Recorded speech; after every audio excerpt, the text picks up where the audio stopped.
Boa tarde a todos. Uma satisfação poder estar aqui hoje conversando com vocês.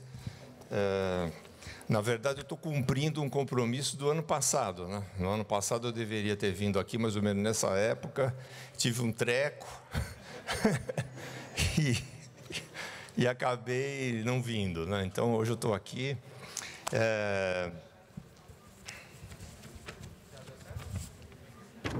Queria que você soubesse que, sei lá, eu acho que o Brasil vai ser outro Brasil na hora que a gente tiver bibliotecas acessíveis a todas as pessoas, né? E que as pessoas saibam o que são os livros, como usá-los em benefício próprio, né? E bibliotecários que ganhem bem, que tenham que sejam especializados mesmo, que estejam lá satisfeitos com o seu trabalho e orgulhosos. Ainda tem um tempinho para a gente chegar nisso, mas vamos lá, né? Eu fiz uma palestra mesmo, assim, eu vou ler e comentar alguma coisa, né? Achei que tinha mais precisão fazer desse jeito, né? Em tempos consumistas e tecnológicos, como os de hoje, sinto que duas palavras estão cada vez mais desacreditadas. Uma é a ficção e a outra, utopia. Dizem que a primeira não serve para nada, pois não passa de mentira e faz de conta. E a segunda não serve para coisa nenhuma, pois não passa de delírios e sonhos irrealizáveis, ou seja, sonhos inúteis. É fácil a gente ouvir por aí vozes em tom de desprezo dizendo: isso é bobagem, isso é ficção, isso é utopia, larga de falar besteira. Eis porque muitos pais perguntam: para que gastar dinheiro com literatura? Por que não dão ao meu filho apenas livros didáticos? Isso é uma tendência, gente, total, entendeu? Total. Qualquer pessoa que vá a uma escola sabe que isso é verdade. Ainda mais nessa crise, então, né, o que o cara está contando o dinheiro dele, fala, pô, gastar dinheiro à toa, né? São visões comuns, mas totalmente equivocadas. Vamos olhar para trás. Imagine um cara do século XVIII ouvindo falar em energia elétrica ou nuclear. Imagine ele ouvindo falar em energia eólica ou solar. Imagine quantas doenças eram incuráveis naquele tempo e hoje em dia nem representam mais um problema de saúde. Algumas doenças antigamente eram consideradas coisas do diabo e seu remédio era enforcar o doente.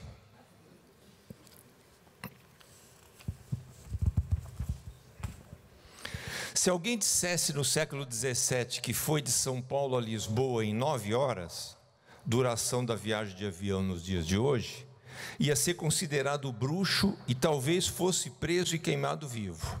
Era um dos truques das bruxas aqui no Brasil dizer que elas, durante a noite, elas com aquela vassoura, né, elas iam para Portugal, tinham notícias lá da família, não sei o que, e voltavam. Que dizer então de transplantes, enfim, internet, etc, etc, etc, etc. Tento dizer que a realidade do presente, de certa forma, já foi uma utopia no passado. E importante, a utopia do passado foi criada a partir da imaginação e da capacidade ficcional, ou seja, a capacidade de fazer ficção dos homens. Obviamente, o mesmo acontece com a utopia do futuro, aquela que nós vamos ter que criar ou estamos criando. Como criar um mundo melhor do que esse em que vivemos? Pergunto, né? Creio que todo jovem deveria sair da escola com esse desafio, essa missão e essa utopia. Ajudar a construir e inventar um futuro melhor para os que ainda não nasceram. Essa é a responsabilidade do jovem, é para isso que os caras estão na escola. Isso aqui é uma narrativa, entendeu? Isso aqui é uma narrativa, nós estamos aqui, outros estiveram antes que nós e outros virão nos substituir.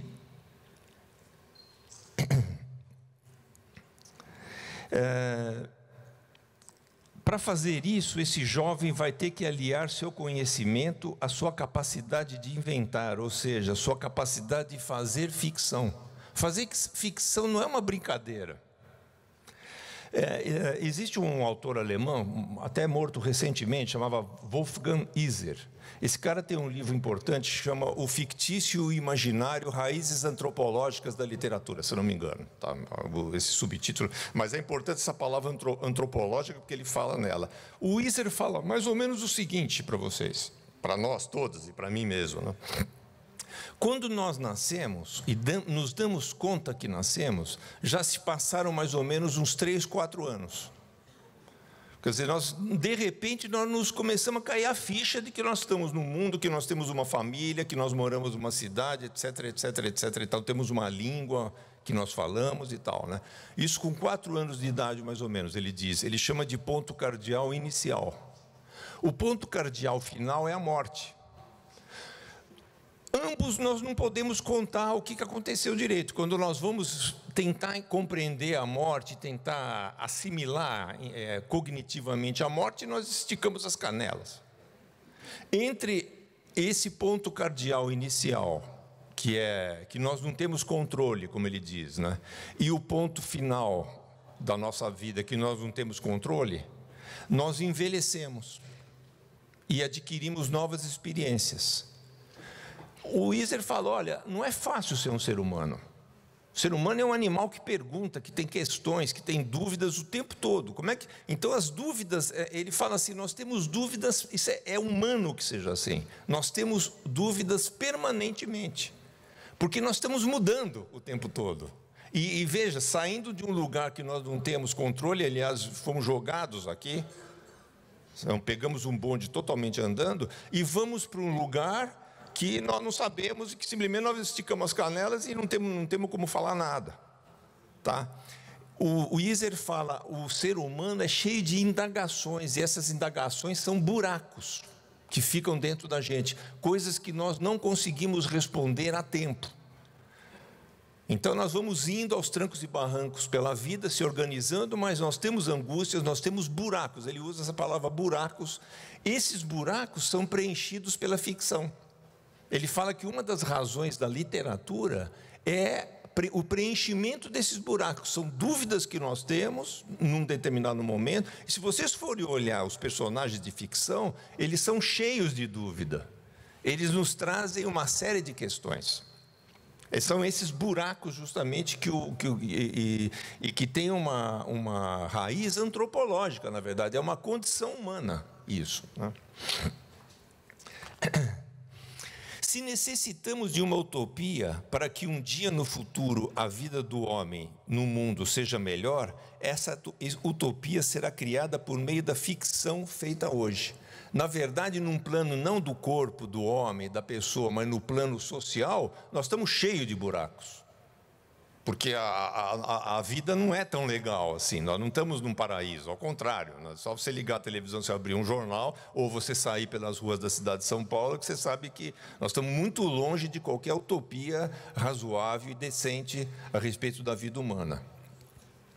Não vai dar para fazer aqui uma lista civilizatória e utópica das coisas que o mundo precisa ter para ser melhor, mas a gente pode gastar um tempinho e pensar aqui no Brasil. O Brasil é um país que, evidentemente, está na cara, não tem como negar isso, é um país enraizado na escravidão. Totalmente enraizado na escravidão. Eu fiz uma lista aqui, ó, nós estamos acostumados e convivemos numa boa, tranquilamente. Mão de obra barata, não especializada, nós gostamos disso. Ficamos bravos quando uma pessoa que nós contratamos para fazer um serviço na nossa casa, ele quer emitir uma nota fiscal. A gente olha para o cara e fala, esse cara vai meter a faca. E está muito organizado demais, entendeu? Gente, o que é isso? É aquele velho escravo que nós estamos acostumados aqui. Não vai ter nota fiscal nenhuma, que nós vamos dar um dinheiro, a gente mais ou menos é isso aí e tal. Gente vivendo em favelas, em condições de vida totalmente não civilizadas e vergonhosas. Nós estamos habituados pelo Brasil inteiro a isso. É comum para nós. Saneamento básico ruim, que se danem os caras, pô, entendeu? Não somos nós que moramos lá mesmo. Transporte ruim, eu vejo às vezes as pessoas falando de transporte público, gente, a sensação que eu tenho é o seguinte, é o transporte para os pobres virem trabalhar. Isso é a noção de transporte público brasileiro, é essa. É o transporte, vamos melhorar o transporte para esses caras virem, em vez de vir em 3 horas, virem em 2. Transporte público, a ideia de transporte público seria para todas as pessoas usarem, deixarem os seus carros em casa, por exemplo, como em qualquer país civilizado, e usarem o metrô, usarem o ônibus, todo mundo. Não é só para os que moram na periferia para virem de manhã trabalhar na cidade, como nós temos essa ideia totalmente naturalizada. Sem falar em racismo, sem falar em corrupção, enfim, nós temos uma utopia, se existe uma utopia no Brasil, é construir uma democracia, porque a nossa ainda, falar em democracia no Brasil é um pouco otimista. Tá? Com certeza é otimismo, né? Nós estamos longe de uma democracia. Acho que todos nós, e principalmente nossos estudantes, deveriam estar engajados e usar toda a sua criatividade para criar uma utopia, tornar no futuro o Brasil um país mais equilibrado e justo. Isso é uma missão dos jovens. Os jovens não têm que ir para a escola para só estudarem para serem ricos, eles, o seu próprio umbigo, não é isso. Esses jovens estão na escola para estudar, para contribuir também para a sociedade, com o seu conhecimento. Aliás, teoricamente, as escolas deveriam ser públicas, aliás, no nível superior, as boas escolas são públicas, e esses caras, então, recebem do governo dinheiro, porque a escola é grátis, e eles deveriam trazer, obviamente, eles deveriam estar preocupados também. Se vocês forem pensar nos jovens hoje, muitos problemas que a juventude tem, com drogas e não sei o quê, é uma espécie de falta de rumo a respeito da sua sociabilidade. São pessoas porque o umbigo da gente, por mais que a gente queira, é pouco. É pouco ter um tênis, entendeu? É pouco ter um negocinho, um carrinho, uma coisinha. Pô, isso não é sonho, pô. Isso é um sonho medíocre, entendeu? O sonho é um cara entrar na faculdade e falar assim, poxa, eu quero ajudar a curar uma doença, ajudar a melhorar no transporte da cidade, ter uma ideia que ninguém teve. As personagens de ficção, Dom Quixote, Madame Bovary, Riobaldo, Dona Flor e seus 2 maridos, todos são personagens que nunca existiram, mas poderiam ter existido. Se eles nunca existiram e não pudessem ter existido, não seria uma literatura que interessaria absolutamente ninguém, seria uma besteira. Eles nos interessam porque eles poderiam ter existido, e porque nós então olhamos a vida deles. Isso é a ficção. Nós olhamos aquela vida inventada e fictícia e comparamos com a nossa vida, as nossas emoções. As emoções daquele cara que poderia ser nós, aquele cara que, por exemplo, o Dom Quixote, que sabia ler vários, tinha 100 livros, ele diz que ele tem 100 livros em casa, num lugar onde ninguém lia nada. Eram analfabetos praticamente naquele tempo, né? Então, quem é esse homem que tem esse conhecimento? Então, nós o identificamos com ele ou não. Nós vamos vendo que ele tem sonhos de, por exemplo, mudar o mundo, ele é um utópico total, né? E um pouco exagerado, a utopia dele é meio risível, então a gente fala, pô, também não tanto assim. E aquele outro companheiro dele, o Sancho Panza, que na verdade só pensa em comer e ter um dinheirinho. Nós somos o Sancho Panza e somos o Dom Quixote. Nós somos os 2 personagens. Nós também queremos um pouquinho de paz e um dinheirinho e comer bem, né? E ao mesmo tempo, teoricamente, nós temos sonhos grandiosos de utopia. Nós somos esses 2, nós nos identificamos. Esse cara nunca existiu. É um personagem inventado pelo Cervantes. Por meio deles, podemos pensar e repensar muita coisa a respeito de nós mesmos, da vida e do mundo. A literatura e a poesia são formas de ficção e de redescrição da realidade. Nós lemos um texto de ficção e ele redescreve aquele mundo que nós achávamos que nós conhecíamos, de repente ele nos dá uma outra ideia. Você fala, opa, peraí, deixa eu ver o que esse cara está falando aqui. Nos dias de hoje, são poucos os leitores adultos da literatura e da poesia. Vocês sabem disso, né? A criança começa lendo porque ela tem uma ligação afetiva com a professora. Depois, quando entra no ginásio, que já são vários professores, ela vai perdendo o interesse e, normalmente, salvo as crianças privilegiadas que têm pais leitores, uma coisa assim, não leem mais nada a não ser livros técnicos. Então, a leitura, a visão de livros no tempo que nós vivemos é aquela visão de livros para formar técnicos consumidores. Apenas livros profissionais para o cara aprender a usar melhor o computador, ou mexer melhor no motor, etc. e tal. Vou dar alguns exemplos de textos aqui, aí eu peço para me ajudarem aqui com o tempo. Tá? Alguém aqui na sala nunca sofreu uma frustração? Todos nós aqui já sofremos, tivemos nossos desejos contrariados, tivemos que nos conformar ou desistir de um sonho. Ao encontrar esse assunto na poesia, nós podemos repensar ou redescrever nossos sentimentos e, ao mesmo tempo, lembrar que ele não é só nosso, e sim é humano e relativo a todos nós. Canção da Cecília Meirelles, eu acho que muitos conhecem, mas talvez não todos. Pus meu sonho no navio e o navio em cima do mar, depois abri o mar com as mãos para o meu sonho naufragar. Minhas mãos ainda estão molhadas do azul das ondas entreabertas e a cor que escorre dos meus dedos colore as areias desertas. O vento vem vindo de longe, a noite se curva de frio, debaixo da água vai morrendo o meu sonho dentro do navio. Chorarei quanto for preciso para fazer com que o mar cresça e o meu navio chegue ao fundo e o meu sonho desapareça. Depois, tudo estará perfeito.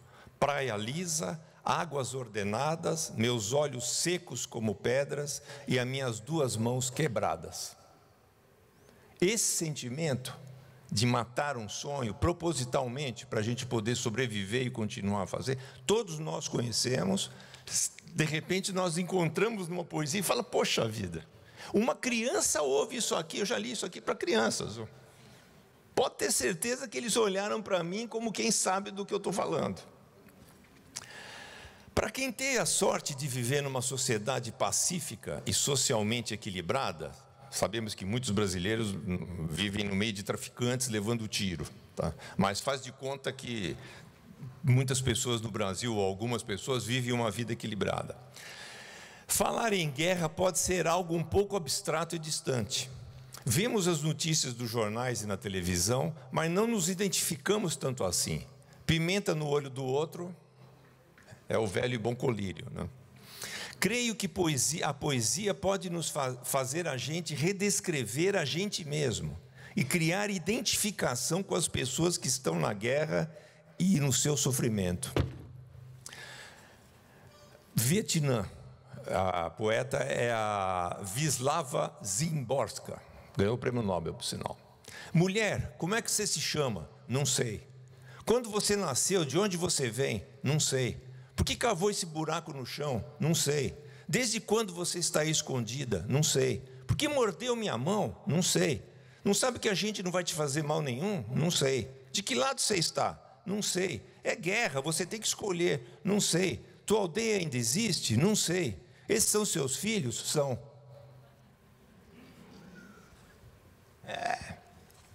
Poesia, que não serve para nada, dizem as pessoas que não serve para nada. Vejamos esse trecho do poema No Caminho de Mayakovsky, de Eduardo Alves da Costa. Na primeira noite eles se aproximam e roubam uma flor do nosso jardim e não dizemos nada. Na segunda noite já não se escondem, pisam as flores, matam o nosso cão e não dizemos nada. Até que um dia o mais frágil deles entra sozinho em nossa casa, rouba-nos a luz e, conhecendo o nosso medo, arranca-nos a voz na garganta. E já não podemos dizer nada. Vejam a quantas redescrições na vida esse texto corresponde. Estamos falando de ditaduras? Estamos falando de corrupção? Que corrupção arranca a nossa voz também, a nossa grana, inclusive. Estamos falando de traficantes de drogas que estão invadindo o espaço? Estamos falando de uma doença como câncer, AIDS? Não sei. A literatura tem essa característica, a poesia tem essa característica, ela tem uma polissignificação. Ela permite, um bom poema permite que a gente tenha diferentes leituras válidas. Aliás, é muito legal poder discuti-las, né? De repente sentar e falar, poxa, vamos discutir as nossas interpretações com os leitores. E o que dizer desse poema utópico? Eu defenderei o amor até o fim, serei uma muralha de músculos contra as hordas assassinas. Os senhores da alma tentarão comprar a minha, mas eles podem apontar 100.000 canhões contra o meu peito, nada feito. Eu defenderei o amor até o fim. Pegarei em armas, combaterei com meus versos, até nos confins do universo sem fim. Ficarei rouco, perderei para sempre a minha voz, mas 1 milhão de sóis falarão por mim. E mesmo que os deuses me abandonem, mesmo que o coração corroído por uma paixão cupim, mesmo assim eu defenderei o amor até o fim. Utopia, Cláudio Rodrigues, o poeta. Vou ler um último texto aqui. Casamento, Adélia Prado. Há mulheres que dizem, meu marido se quiser pescar, pesque, mas que limpe os peixes. Eu não. A qualquer hora da noite me levanto, ajudo a escamar, abrir, retalhar e salgar. É tão bom, só a gente sozinhos na cozinha, de vez em quando os cotovelos se esbarram. Ele fala coisas como, esse foi difícil, prateou no ar dando rabanadas e faz o gesto com a mão. O silêncio de quando nos vimos a primeira vez atravessa a cozinha como um rio profundo. Por fim, os peixes na travessa, vamos dormir. Coisas prateadas espocam. Somos noivo e noiva. Sobre esses assuntos a literatura fala e a poesia fala. Não são poucos assuntos, gente. Estou falando aqui de toda e qualquer literatura. Quando uma criança lê O Menino Maluquinho do Zirado, Bolsa Amarela da Lígia Bojunga, onde vivem os monstros de Maurício Sendak, etc, Peter Pan, por exemplo, e muitas outras obras, essa criança tende a repensar e a redescrever a sua própria infância. Quando você lê o Menino Maluquinho, você se vê nele e se redescreve. Disseram que você era de um jeito, mas de repente você fala, peraí, deixa eu me redescrever um pouquinho. Não preciso só seguir o que disseram de mim. Com a leitura de ficção, talvez ela acabe conhecendo um pouco melhor a si mesma e compreendendo melhor as pessoas e o mundo à sua volta. Não é pouco. Não é pouco. Nenhum livro técnico vai fazer isso. Nenhum livro técnico. Creio que qualquer modelo educacional digno desse nome não poderia deixar de ter como um ponto fundamental a literatura, a poesia e a arte. Vale notar que quando falo de ficção, me refiro a criações e redescrições que têm a ver com a vida humana concreta. Nada a ver com literatura apenas de entretenimento. Historinhas politicamente corretas, historinhas alienadas inspiradas em games, passatempos mentais, etc. A meu ver, as drogas e analgésicos, você sabe que uma das drogas mais populares no mundo são os analgésicos, né? E Prince, aquele Michael Jackson, ele morreu de vício de analgésicos. Então, a meu ver, as drogas e analgésicos, assim como os games e a televisão ou Facebook, ligados o tempo todo em todos os ambientes, têm a ver com uma certa literatura alienante e alienada que tem infestado nossa cultura e nossos jovens. A literatura e a poesia são coisa séria, fazem repensar, redescrever, ressignificar a vida, a nós mesmos e os outros. Falam de dor, de paixão, de medo e de contradição. Elas ensinam a gente a conhecer melhor a gente mesmo. Elas nos humanizam, pois ressaltam as contradições, as incoerências, os sofrimentos e as alegrias típicas do homem. A literatura de ficção e poesia são o contrário da anestesia e da alienação. Exatamente o contrário. Fora isso, por serem discursos subjetivos, elas podem contribuir para que a gente se expresse melhor e com mais clareza, é lógico. Vocês imaginem uma criança que vai na escola e só lê livro técnico. Que texto ela vai ter? como é que vai ser o texto dela? Vai ser péssimo. E mais, por serem discursos de ficção, verdades inventadas, elas podem dar a gente a vontade de ser criativo e expressivo também. O camarada lendo ficção, ele pode se dar o direito de repente até dar uma inventada. Bom, porque nós queremos que esses jovens inventem coisas para a gente quando nós morrermos. O que adianta jovens que são só consumidores e técnicos e não criam absolutamente nada? Comparem qualquer um desses textos que eu li com frases frias, objetivas, tipo: a água ferve a 100 graus. Os 2 mais 2 é 4. As preposições são a, ante, até, após, com, quanto. É o que os nossos alunos têm durante 12, 13 anos, gente. É por isso que ninguém lê nada. Eles estão acostumados a um texto. Eu não estou desqualificando. Essas informações são importantes, as pessoas têm que ter. Mas considerar que essas informações são suficientes para formar um cidadão? Duvido que esses textos assim ajudem a gente a ser mais criativos ou expressivos. É aquele caminho de... Quer dizer, o sujeito fica uma caixa recebendo informações de fora, sem interação nenhuma, sem zero. Na literatura, não. Literatura, a professora pode dar um livro de literatura e você encontrar 20, 30 diferentes interpretações na mesma classe e vão discutir. A professora tem a dela, só isso. Mais nada que isso. De que adianta numa guerra saber que nela existem moléculas e átomos? De que adianta para um homem apaixonado saber que a mulher amada tem esqueleto, fígado, rins, pâncreas, moléculas, átomos e cromossomos? Zero. Tudo que o cara não pensa é nisso. De que adianta formar pessoas cheias de conhecimento técnico, mas insensíveis e individualistas a ponto de serem incapazes de perceber que são responsáveis não apenas pela construção de suas vidas particulares, mas também da sociedade em que vivem? Na verdade, acredito que a palavra educação deveria ter como pressuposto a palavra civilização. E a civilização, se for humana, implica a utopia, que, por sua vez, para existir, necessita da ficção. Não tem como fazer uma utopia sem você ter criatividade. Vou concluir com um poema que muitos aqui conhecem, mas tem tudo a ver com a minha fala e com o que deveria interessar a todos nós. Utopia, Fernando Birri. A utopia está no horizonte. Me aproximo 2 passos, ela se afasta 2 passos. Caminho 10 passos, ela foge 10 passos.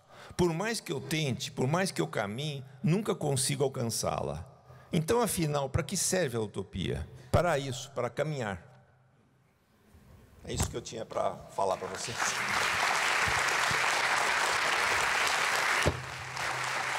Obrigado. E estou aqui para vocês, quem quiser fazer perguntas ou levantar alguma questão que não fui claro, sei lá. Aí vocês, por favor. Estou aqui à disposição.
Boa tarde, Ricardo.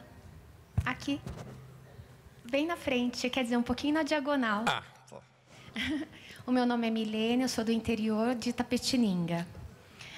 Talvez eu fuja um pouquinho do texto, mas eu fale um pouquinho do buraco. Tá bom. Eu cresci ouvindo a minha mãe falar, contar, recitar em Obentico, que é um poeta sertanejo da minha terra. E quando ela partiu, eu me calei, assim como os versos, as histórias e muitas coisas se calaram. E numa roda de leitura, eu sou professora, num dos encontros promovidos no município, eu conheci a casa do meu avô. E aí o meu filho já tinha uns 2, 3 aninhos, eu levei a casa do meu avô para casa. Eu li. E quando eu parei no Onde é que ela está, eu chorei muito, muito, muito, muito. Eu encontrei um pedacinho de onde ela está. E por que isso tudo?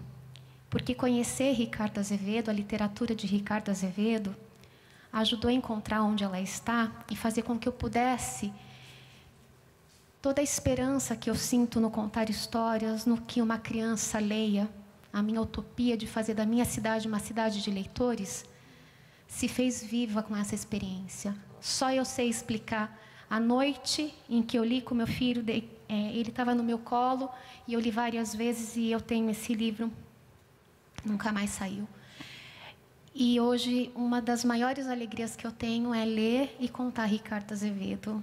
Então, eu precisava compartilhar, porque é um acreditar, e que as histórias que o povo gosta de contar, as histórias que o povo gosta de ouvir, ele também tem que gostar de ler e se apropriar disso como uma ferramenta de sabedoria, educação e, por que não, transformação, se as histórias são cheias de sabedoria e educação.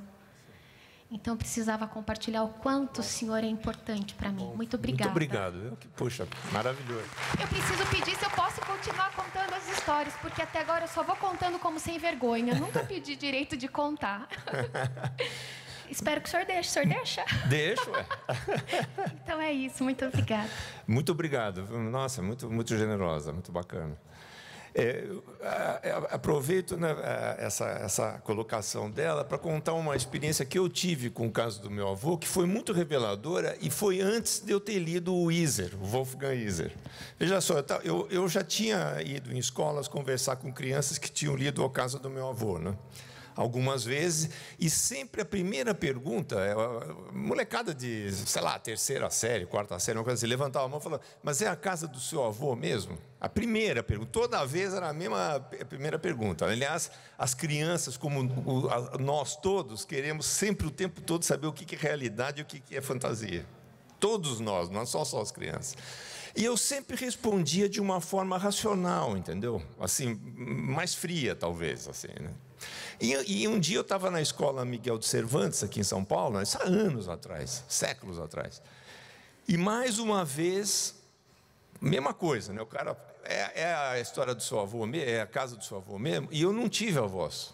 Meus avós morreram antes de eu nascer, todos eles. Eu não conheci nenhum avô. Eu ouvia falar na casa do meu avô. E eu falei, esse dia, sem querer, eu falei para o cara, acho que eu tinha um buraco dentro de mim. Porque eu não tive avós, meus avós morreram antes de eu nascer. Então, para preencher esse buraco, eu escrevi esse livro. Falei para o cara que perguntou, né? Aí uma menina aqui do lado levantou a mão e falou assim, eu não moro com meu pai. Aí eu, opa, deixa eu me organizar aqui, que já estão puxando meu tapete aqui. Aí eu perguntei para ela, mas você vê o seu pai? Para ganhar tempo ali, né? Porque eu fiquei, não vejo. Falei, meu Deus, né? Daí eu cheguei para ela e falei, você tem um buraco? Tenho. Assim, gente, como eu estou falando para vocês, eu tenho um buraco. Eu falei aí eu entendi, né? Eu falei, você quer, como eu, você vai querer preencher o seu buraco quando você crescer? Sim.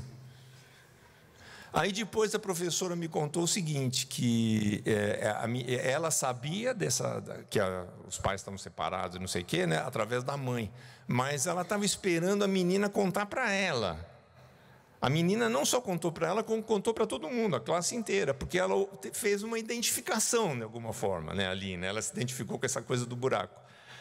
É inacreditável isso. Para mim, como escritor, foi uma aula isso, entendeu? Assim, de eu falar assim, poxa, o que é isso, né? O que é a ficção? Exatamente o que eu falei hoje aqui a respeito, eu vim defender a ficção, porque eu acredito nisso piamente. Isso não é brincadeira. Isso é coisa séria. Você me deu esse argumento também. Obrigado. Ah, sim.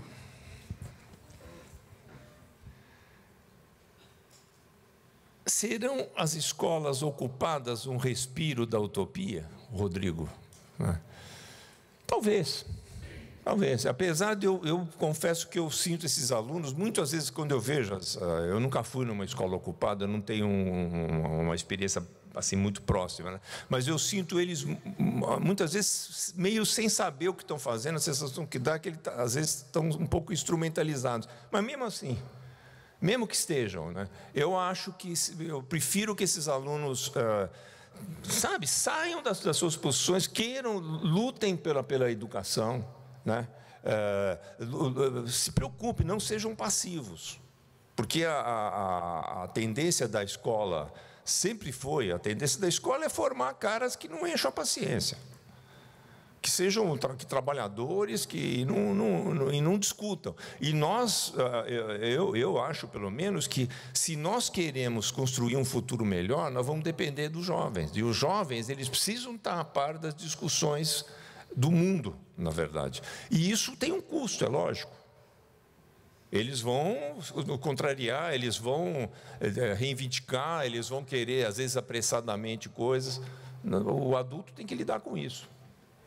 Então, nesse sentido, eu acho sim. Eu acho que é mais utópico isso aqui, que os jovens façam isso, do que fiquem passivos com uma educação que está ruim há anos e anos e anos e anos e anos, sem ninguém falar nada.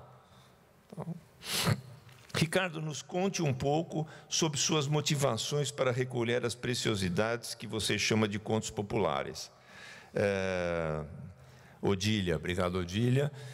Então, quando eu comecei a escrever, eu publiquei meu primeiro livro em 1980, mas eu já vinha escrevendo antes, né? sem publicar ainda, né? E eu sempre ficava com essa questão na cabeça: o que são os contos populares? Por que eles sempre são trazidos como se fossem coisas para criança, quando eles não são? Eles são para todos, na verdade. Um conto popular, todo mundo ouve com uma atenção e com interesse, não só crianças. Eu ficava pensando, o que esses contos são, né? E comecei a fazer uma pesquisa. E dessa pesquisa, cada vez que eu viajava para lá e para cá, depois que eu publiquei meu primeiro livro, né, a viagem que eu tinha por causa de livros mesmo, eu ia qualquer cidade que eu ia na biblioteca, sempre que eu podia, e tentava achar, principalmente, contos que foram recolhidos naquele local e que foram patrocinados, por exemplo, pela prefeitura. Aquele livro que não tem lugar nenhum que não seja ali, entendeu? E eu pegava, tirava a cópia disso, fui vendo, claro, lendo os grandes folcloristas, como Luiz Câmara Cascudo, né, a Luiz de Almeida, tem vários, muito, muito bons. Altimar Pimentel. Não sei se vocês conhecem Altimar Pimentel, é um cara que morreu até pouco tempo atrás. Ele é do Rio Grande de João Pessoa. Ele descobriu uma mulher chamada Luísa Teresa, que simplesmente contou, era professor universitário, ela era analfabeta, semi-analfabeta. Ela contou para ele 300 histórias que ela conhecia, ela era uma contadora de história total. Então, são 3 livros publicados, chama Histórias de Maria Teresa. Fantástico, para mim foi fantástico encontrar esse material, né, e usar como referência para mim. Muito boas histórias, fantásticas histórias, né? E só para vocês terem uma ideia, no primeiro volume ele faz uma entrevista com ela, já a senhorinha, bastante idade, né? E ela fala o seguinte: não, meu filho, ele pergunta para ela, como é que a senhora aprendeu as histórias? Não, é o seguinte, eu casei com meu marido, eu tinha 12 anos, ele tinha 30. E ele contava histórias para mim antes de eu dormir. Falei, pô, sensacional, entendeu? E ele era bom contador de histórias, segundo ela, entendeu? Devia ser ótimo contador de histórias. Mas, enfim, veja só como é a vida, né? E ela se transformou numa contadora de histórias. Então é isso, não sei se eu respondi, mas eu acho que isso é um tesouro, entendeu? Que nós temos, né? Alô? Ricardo? Ah, tá, sim. Boa tarde. Aqui, Ricardo. Ah, tô vendo. Meu nome é Rebeca. Sim. Eu sou palestrante do SP Leituras. Eu dou um curso que chama Brincando de Poesia. Sei. E eu dou esse curso há mais de 30 anos. E um dos livros meus, minha referência, é o seu A Casa do Meu Avô. Ah, que ótimo. E eu começo a minha oficina, não dizendo que é uma poesia, porque eu costurei todas as poesias da casa do meu avô e eu conto como se fosse uma história. Senhora. E depois eu faço uma dinâmica sobre as pessoas falarem sobre o avô, né, para desabrochar uma série de coisas, de memória. E toda pessoa me perguntava, será que ele conhece, será que ele teve um avô? E como eu sabia que você falou desse buraco, né, que eu acho que é muito interessante essa questão, e é um privilégio, todos nós podemos estar aqui absorvendo a sua fala, a sua poesia. E se você me permite, eu só queria terminar com uma frase do Drummond, que diz o seguinte: certa palavra dorme na sombra de um livro raro. Como desencantá-la? É a senha da vida, é a senha do mundo, vou procurá-la. Vou procurá-la a vida toda, no mundo todo. Se não a encontro, não desanimo. Procuro sempre.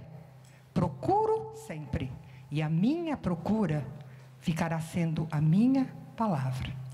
Então, a minha sugestão é que todos nós aqui possamos continuar procurando essa palavra. E, se possível, nos livros do Ricardo Azevedo. Que bom. Obrigado, Rebeca. Muito legal. Muito obrigado. Muito obrigado. Mas, voltando aos buracos, né? Eu acho que é difícil a gente se conformar que a gente tem muitos buracos, entendeu? Mas se a gente encara isso de frente e assume que a gente é muito mais precário do que uma idealização do ser humano, etc. e tal, isso é melhor, é mais humano para nós, né? Eu acho que é bom que seja assim, porque nós somos precários mesmo, nós somos efêmeros, inclusive, né? E nós sabemos disso. Ao contrário dos animais, que os animais eles são mais tranquilos, até porque eles não sabem que eles vão morrer, eles não sabem nada, eles ficam andando e comendo e passeando.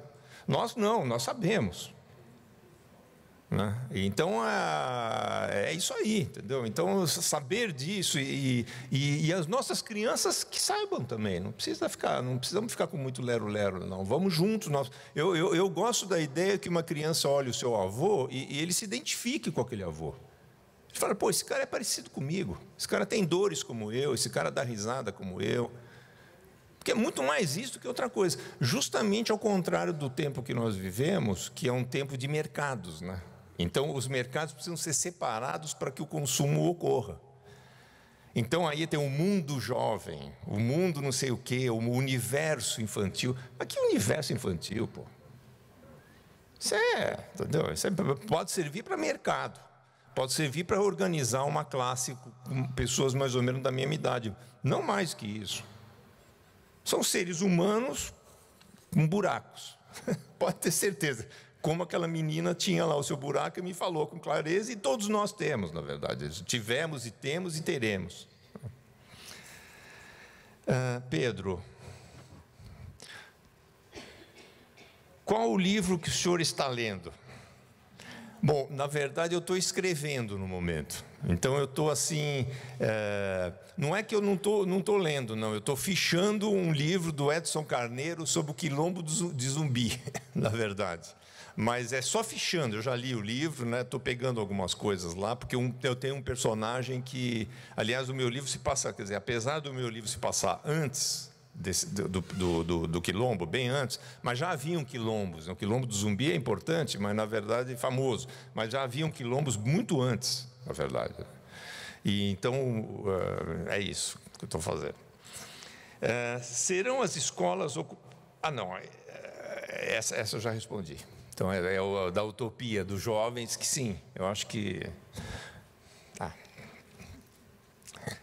Cristina, como oportunizar a linguagem nos diferentes suportes para mostrar que podemos suprir os buracos e os diálogos provenientes da literatura, né?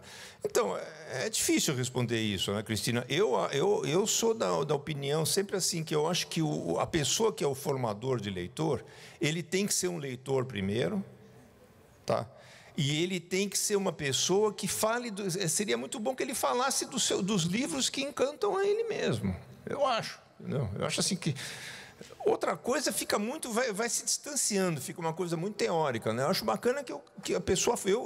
Os professores que eu lembro, os poucos professores que eu tive que foram professores marcantes falando de literatura, eram aqueles professores que o olho do professor brilhava quando ele falava do texto. Ele lia o poema e os olhos ficavam molhados. Qualquer criança gosta de paixão. Eu acho que uma das coisas que mais impressiona um adulto, uma criança, é ver um adulto apaixonado. E apaixonado por tudo. Apaixonado por uma mulher, apaixonado por um trabalho, apaixonado. O cara que vai lá, que, poxa, ele não dorme porque ele está fazendo um trabalho. Isso impressiona. Isso o moleque fala, pô, mas que cara, o cara gosta mesmo daquele negócio. O cara não... Isso faz... Porque todo mundo quer se apaixonar, entendeu? Todo mundo quer isso. Eu quero ter um trabalho que eu me apaixone, eu quero estar apaixonado. Senão a vida não... vira uma coisa, um nheco-nheco. E a criança já sabe disso, ela quer isso, né? Então, eu acho que eu sei que dá trabalho. Muitas vezes as pessoas são professores e não são leitores.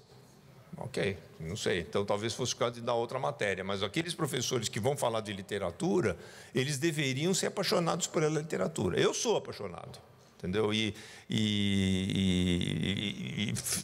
Acho que mostrei um pouco isso aqui. Quer dizer, é isso, eu fico emocionado com os textos mesmo e a gente se emociona. E se a gente deixar se emocionar, a gente acha essa emoção nos livros. A gente tem que dar uma chance para os livros também, né? Para quem não é leitor, eu estou falando, né? Eu acho que tem muito misticismo a respeito da leitura. Sabe essa coisa de que é um prazer da leitura, ou viagem da leitura? Tudo isso, para mim, na minha visão, afasta o leitor do livro. Porque a criança pega o livro, não viaja coisa nenhuma, fala, pô, não viajei aí, entendeu?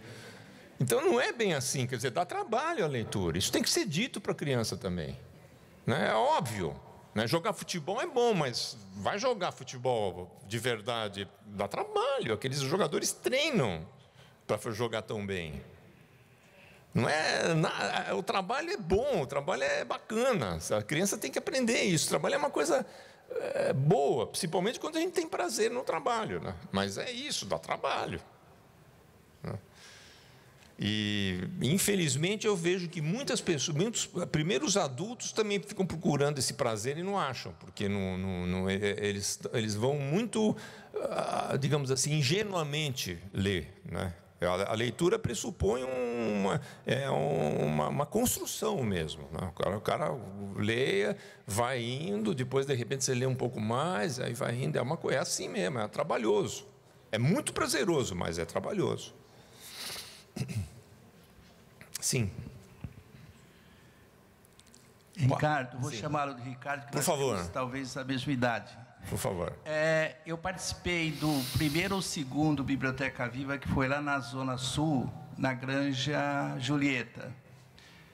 E você estava falando da necessidade de ler, da necessidade da gente ler literatura mesmo, para começar a pensar um pouco mais, porque a literatura técnica, gozado, né? Passam uns anos, mas as coisas têm que se bater, porque parece que não avança. E naquela época você falou sobre os analfabetos funcionais. Continua a crescer o número de analfabetos funcionais? Aqui no Brasil, bom, eu não tenho esse dado. É engraçado, sabe que eu não lembro desse encontro. Eu fui nesse encontro aí há anos atrás, né? Eu não lembrava. Não, mas sei lá. Eu estou faz tempo nessa estrada aqui. Mas eu não sei se estão crescendo ou não, mas eu tenho a impressão que se a gente for pensar nos analfabetos brasileiros, vamos chamar de analfabetos, né? Porque uma pessoa que que não lê, que não usa o texto em benefício próprio, que mal sabe escrever um bilhete, que não consegue ler um jornal, é um analfabeto. Quer dizer, se ele sabe ler umas letrinhas, você sabe que esses analfabetos funcionais foi criado para diminuir o número de analfabetos, né, nas estatísticas. Se o cara sabe ler um pouquinho, então ele sai fora daquele número, então passou a ser 13, né, se não me engano, 13, 14% da população, que é gente para diabo, 14% da população, isso analfabetos no Brasil. Vocês calculam 14%, 15%, sei lá, de 200 milhões, é muita gente. Mas se a gente fosse pensar nos analfabetos funcionais, então é muito mais, né? Então é isso, quer dizer, por isso que eu falo assim, quer dizer, eu acho que a biblioteca é um lugar sagrado, assim, deveria ser, quer dizer, a sociedade deveria investir muito nas bibliotecas e não é só comprar livro e deixar lá Deus dará. É formar os bibliotecários de direito, que eles ganhem bem, que eles tenham tempo para se preparar, né? Porque é um trabalho difícil, é lógico, né? E exige muito do cara. Ele não tem condição de ler todos os livros, é lógico, né? Então, é um trabalho complexo. Como o professor na escola também. Quer dizer, se querem falar em democracia no Brasil, às vezes, quando as pessoas falam em democracia, elas falam em distribuição de renda, em geral falam disso, né? Mas eu acho que a democracia no Brasil vai acontecer com a distribuição de conhecimento. A distribuição de renda vai ser uma decorrência. A questão é de distribuir conhecimento de qualidade para as pessoas, para que elas tenham chances de competir entre si e ocupar os espaços, né? E não é isso que acontece, não é isso que tem acontecido ainda, né? Então, acho que a grande... Por exemplo, eu estava conversando outro dia com um cara que ele mora no Brasil, mas é americano. Ele estava me dando um dado que eu não conhecia. Ele fala que nos Estados Unidos, lá é uma federação, né? Então não é uma lei que é em todos os estados, tá? Mas em vários estados é assim. A pessoa, a partir de um certo poder social, numa certa classe social de renda, ele é obrigado a pagar escolas. Tendo filho, não quero nem saber. O sujeito ganha tanto, a partir de tanto, ele tem que pagar tantas escolas para crianças, escolas públicas. Eles têm um cálculo de uma criança pública, de escola pública, custa tanto para a cidade, por exemplo, X. Poxa, é uma boa lei. Acho que já demorou para fazer isso no Brasil. Tinha que mais é que fazer isso mesmo.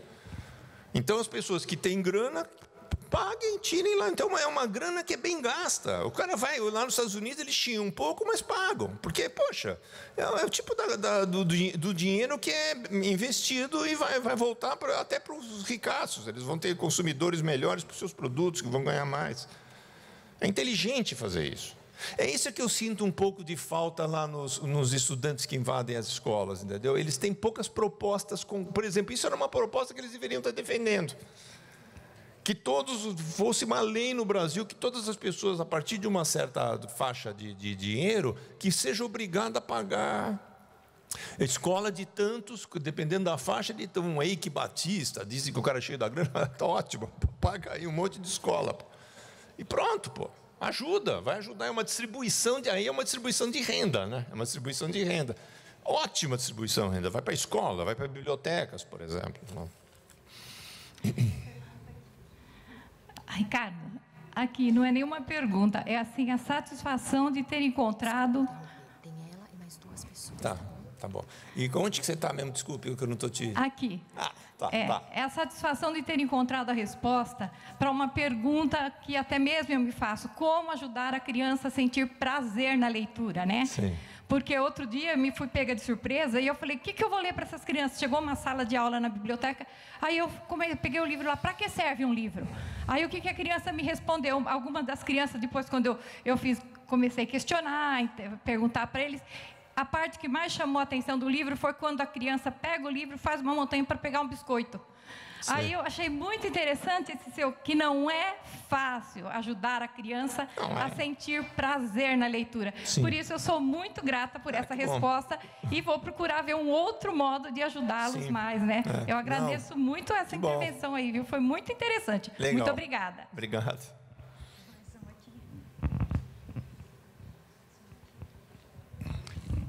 Oi, Ricardo. Oi. É uma satisfação estar aqui no evento e ouvir um pouquinho, não pude chegar desde o começo, mas um pouquinho aí da sua fala. E, assim, queria parabenizar em primeiro lugar. Eu sou contador de histórias e é muito difícil encontrar autores que trazem a oralidade à tona, de fato, onde você leia um texto e você fazer uma mediação de leitura, praticamente já vem o contador de história de bolso, que é o Ricardo Azevedo, né? Já vem junto a palavra em voz alta, assim. Então é muito gostoso ler os seus textos.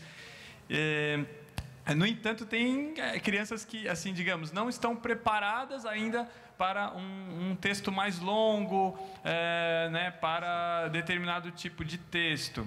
E eu gostaria de ler todos os seus textos, mas não dá. E aí, como que a gente faz, né? Eu queria saber a sua opinião.